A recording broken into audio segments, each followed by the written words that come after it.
Shalom, selamat pagi. Tuhan beserta kita selalu, Immanuel. Dia Allah yang tidak pernah meninggalkan kita. Mari kita terus membaca Alkitab kita dari 1 Samuel pasal 8 sampai pasal 9 ayat yang ke-27. Lalu kita baca Yohanes pasal 6 ayat 22 sampai ayat yang ke-46. Dan kita baca Mazmur pasal 106 ayat 32 sampai 48. Dan kitab Amsal Sleman pasal 14 ayat 34 sampai 35. Kita masih belajar tentang pemuritan dengan pola pembapaan, dan kita belajar dari Daud dan Saul. Karena Daud pernah menjadi pembawa senjata, seperti pembawa senjata dengan Yonatan. Kita melihat sebuah kualitas hubungan yang luar biasa di situ, sehingga kesepakatan mereka itu melahirkan sesuatu yang luar biasa. Kemenangan demi kemenangan kita lihat terjadi. Dan kita ingin belajar dari contoh yang lain, yaitu antara Daud dan Saul hari ini. Karena Daud juga sebelum dia menjadi raja,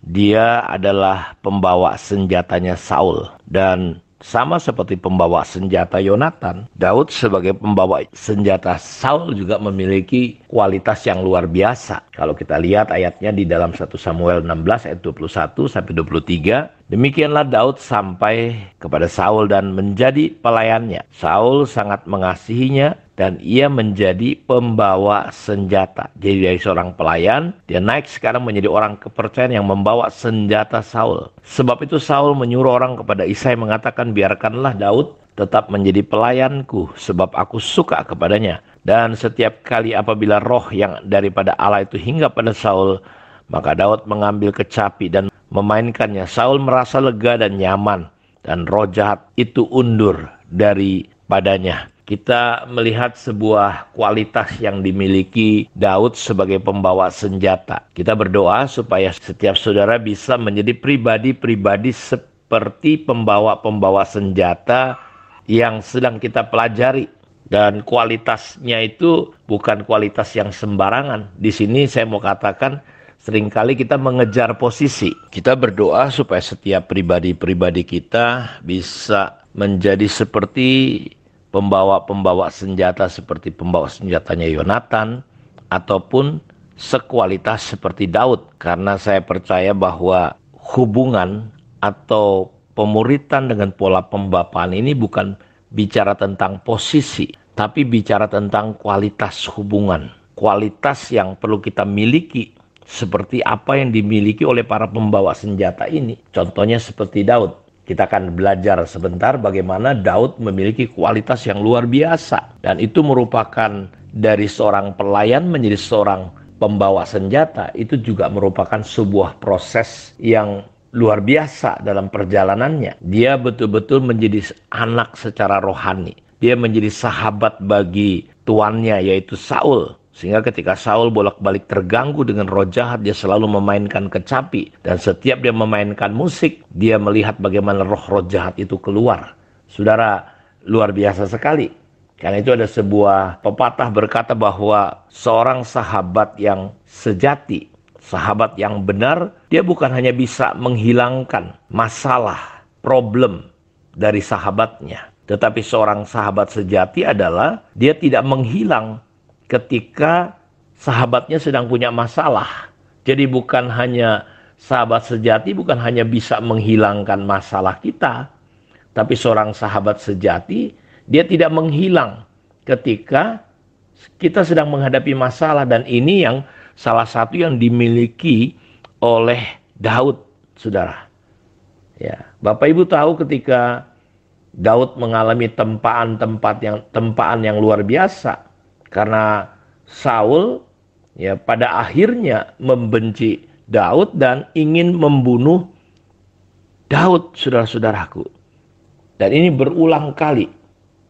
Ya, ada bagaimana dia ketika coba, saudaraku, ya, membunuh Daud. Ketika ya dia membohongi Daud ya dengan berjanji kalau Daud bisa mengambil, ya, membunuh orang-orang Filistin.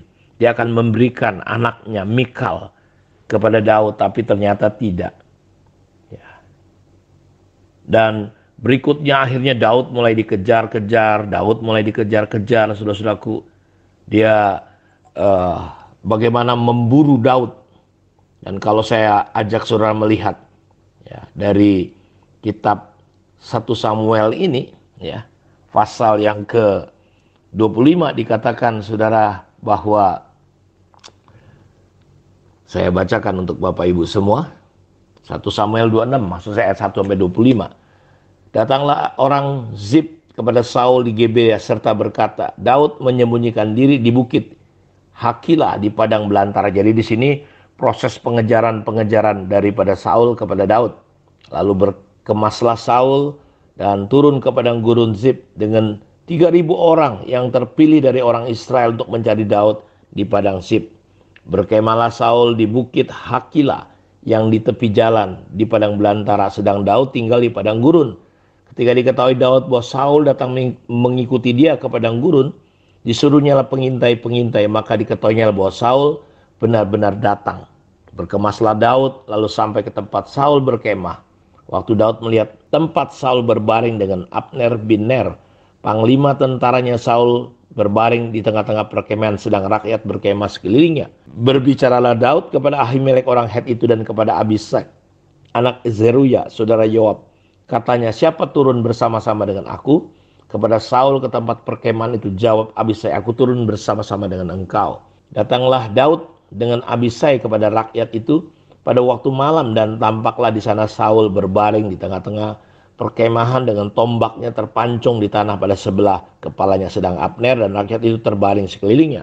Lalu berkatalah Abisai kepada Daud, pada hari ini Allah telah menyerahkan musuhmu ke dalam tanganmu. Oleh sebab itu izinkanlah kiranya aku menancapkan dia ke tanah dengan tombak ini, dengan satu tikaman saja, dan tidak usah dia kutancapkan 2 kali. Tetapi kata Daud kepada Abisai, jangan musnahkan dia, sebab siapakah yang dapat menjamah orang yang diurapi Tuhan dan bebas dari hukuman.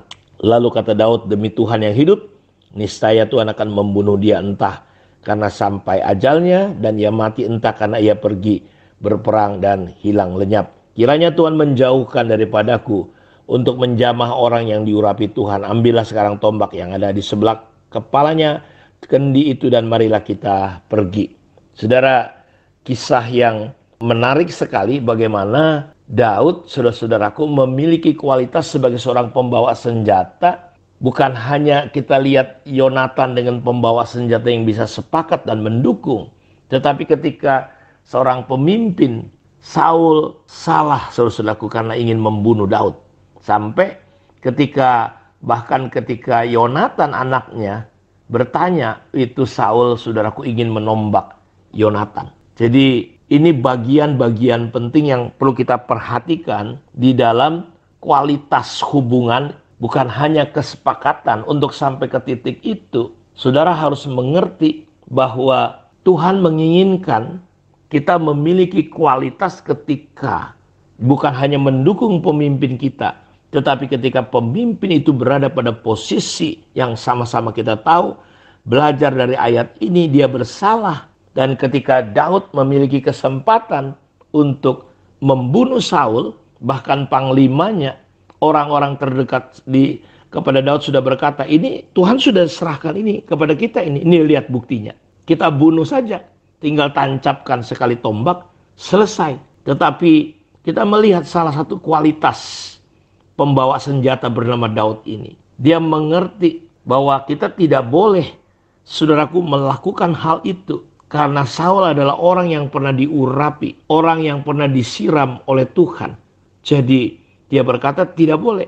Barang siapa berani menyentuh orang yang diurapi Tuhan, dia nggak akan pernah luput, nggak akan pernah lepas dari penghukuman. Makanya di ayat 8 ini, lalu berkatalah Abisai kepada Daud, pada hari ini Allah telah menyerahkan musuhmu ke dalam tanganmu. Oleh sebab itu izinkanlah kiranya aku menancapkan dia ke tanah dengan tombak ini, dengan satu tikaman saja. Tidak usah kutancapkan dia 2 kali. Kata Abisai, saudaraku. Tetapi kata Daud kepada Abisai, jangan musnahkan dia. Jangan bunuh dia. Siapa yang dapat menjamah orang yang diurapi Tuhan dan bebas dari hukuman. Saudara, banyak orang ingin melayani Tuhan. Dia memberontak. Kalau sudah kita lihat secara natural pikiran manusia, oh sudah. Tapi nggak ada, saudaraku, kata Daud, orang yang berani melawan, menyentuh orang yang pernah disiram Tuhan. Dia bisa bebas dari yang namanya hukuman. Jadi kita melihat gereja ini sekarang, saudaraku, di mana-mana kita lihat ada pemberontakan, ada perpecahan, kutuk demi kutuk, kutuk demi kutuk. Ya, organisasi banyak, tapi gereja nggak seperti gereja yang saya tahu di Alkitab, yang Allah mau tidak bisa menguasainya. Daud berkata, jangan musnahkan dia. Ya, demi Tuhan yang hidup niscaya Tuhan sendiri yang akan berurusan. Karena itu jangan pernah menjamah orang yang pernah diurapi Tuhan. Daud berpegang. Daud tidak mau menyentuh orang yang diurapi Tuhan. Jadi ini sebuah sikap yang dimiliki oleh seorang pembawa senjata yang bernama Daud. Bagaimana Daud tetap dipakai Tuhan untuk menghancurkan orang Filistin. Tapi di sisi yang lain, Saul yang sudah dibelanya ingin membunuh dia. Karena itu Bapak Ibu, kita mau belajar ke depan. Bagaimana kita perlu belajar seperti Daud, seorang pembawa senjata. Seorang yang ada di level di bawah pembapaan Saul. Ini sebuah sikap yang luar biasa. Dan saya nggak bisa bayangkan kalau ini terjadi dalam kehidupan gereja-gereja Tuhan. Termasuk di gereja kita. Kiranya Tuhan Yesus memberkati kita. Mari kita tunduk kepala, kita berdoa. Bapak, terima kasih untuk kemurahan, untuk anugerah yang luar biasa. Diberkatilah semua anak-anakmu dimanapun mereka berada. Terpujilah Tuhan. Dalam nama Yesus kami berdoa. Amin. Tuhan memberkati kita. Shalom.